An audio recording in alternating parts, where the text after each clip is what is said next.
নমস্কাৰ বন্ধু বান্ধৱীসকল। ব্যস্ততাৰে ভৰা জীৱনত সকলোৱে ব্যস্ত, কিন্তু মোৰ ব্যস্ততা বুলিবলৈ একোৱেই নাই। দিনটো কেৱল ঘৰত সোমাই থকাৰ বাদে আন একোৱেই নাই।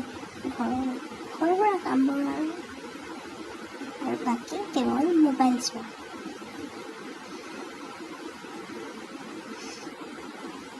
কেতিয়াবা অলপ ওলাই যাবলৈ মন যায়, সেইবাবে অলপ ওলাই যাওঁ বুলি ভাবিলোঁ।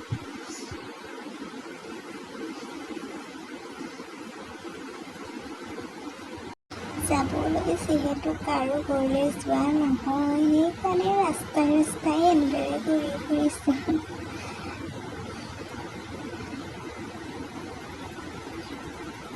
কিন্তু কেনেকুৱা এটা ৰাস্তা সোমালোহি দেখিছেনে বাৰু?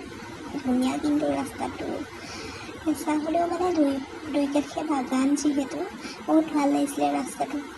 এনেদৰে কেনেকৈ পেলি অস্ত যাবলৈ হৈছে আৰু বহুত ধুনীয়া লাগিছে দেখিবলৈ। আৰু ধুনীয়া বতাহ, ঠাণ্ডা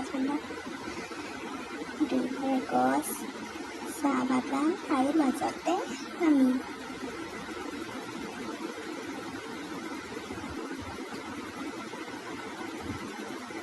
এয়া গৈ আছোঁ কেৱল গৈ আছোঁ।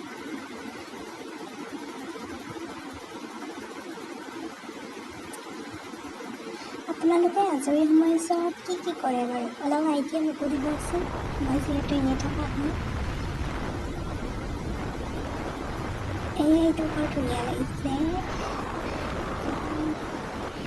সম্পূৰ্ণ পথাৰ আৰু ধান সজাগ হ'বলৈ আৰম্ভ কৰিলেই। মই যিহেতু ভিডিঅ' কথা নবনাওঁ, সেই মোৰ কথাৰ পৰা এনেকৈ ভিডিঅ'ত কৰাৰ অভিজ্ঞতা নাই, সেই মোৰ কথাবোৰ কিছুমান লাগি ধৰে।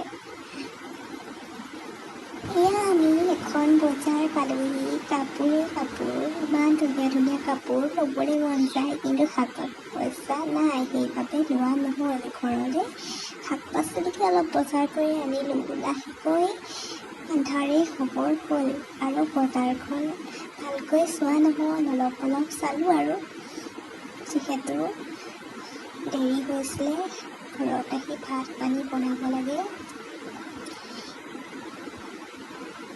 তাতে মই বৰফ খাই ল'লোঁ। এয়া ভিডিঅ' কৰিবলৈ নহ'ল।